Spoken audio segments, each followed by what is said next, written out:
Welcome to Samba Samba. Enjoy the video. In this video, I will explain how to get Contamination Armor in Divinity 2. First, you'll want to head to the Blackbits area on Reaper's Coast. This region is known for its challenging encounters, so make sure your party is well prepared. Once there, search for a specific cave entrance located near the beach. This cave is your gateway to obtaining the powerful Contamination Armor set. Be ready for a tough fight as you venture inside. Once inside the Blackbits cave, you'll need to navigate its winding pathways.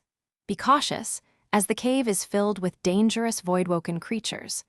Your first major encounter will likely be with a group of these enemies, including several Voidwoken drillworms.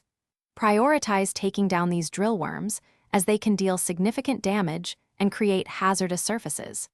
Effective crowd control and focused attacks will make this fight much easier to manage. After clearing the initial enemies, you'll reach the main chamber where the contaminated monstrosity awaits.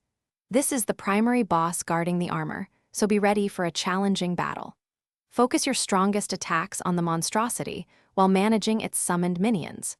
Once you successfully defeat this formidable foe, you can then loot the individual pieces of the Contamination Armor set directly from its remains. Each piece offers unique benefits for your character. To fully benefit, ensure you collect all 5 pieces of the Contamination Armor set. This includes the helmet, chest plate, gloves, legs, and boots. Once assembled, the complete set offers substantial boosts to both physical and magical armor, significantly increasing your survivability. Additionally, it provides unique abilities and resistances, making your character much more resilient against various threats. Enjoy your powerful new gear. Thanks for watching.